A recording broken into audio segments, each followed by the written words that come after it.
Iniutos ng Korte Suprema ang pagpapabalik ng 60 bilyong pisong pondo ng PhilHealth noong 2024 na inilipat sa National Treasury.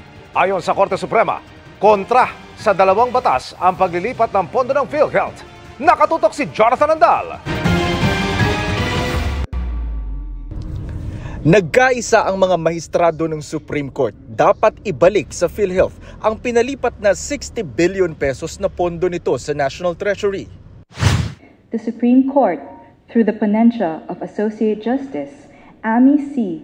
Lazaro Javier, unanimously ordered the return of PhilHealth funds. Matatandaang noong 2024, pinareremit sa PhilHealth ang halos 90 billion pesos na sobra umanong pondo na hindi ginagamit ng ahensya.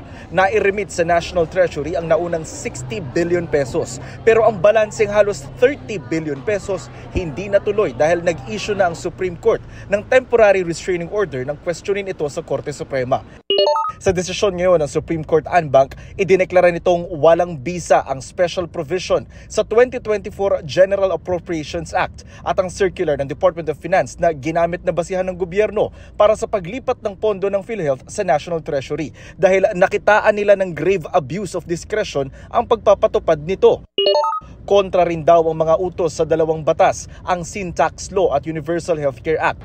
Bukod sa pagbabalik sa PhilHealth ng 60 billion pesos, tuluyan din itong ipinagbawal ang paglipat ng natitira pang halos 30 billion pesos mula sa PhilHealth. Sabi ng Korte Suprema, immediately executory ito o agad-agad dapat ipatupad.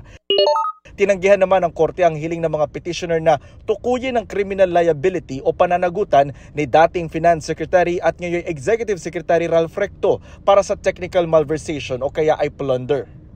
Wala pong criminal liability determination in this case. So the Supreme Court said that this was not the proper proceeding to determine the criminal liability of the Secretary of Finance, because this is a petition for certiorari under Rule 65, which deals with determining whether there is grave abuse of discretion. Sabi ni Recto, ginagalang nila ang desisyon ng Korte at susunod daw ang ehekutibo sa utos ng SC na pagbabalik ng pondo sa PhilHealth. Giit pa ni Recto, sumunod lang ang ehekutibo sa direktiba ng Kongreso at naniniwala sila noon na isa itong paraan para sulitin ang paggamit sa kaban ng gobyerno ng hindi nangungutang o nagpapataw ng bagong buwis.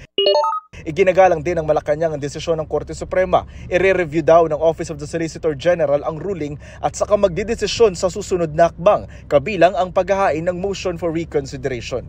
Para sa GMA Integrated News, Jonathan Andal, nakatutok, 24 oras.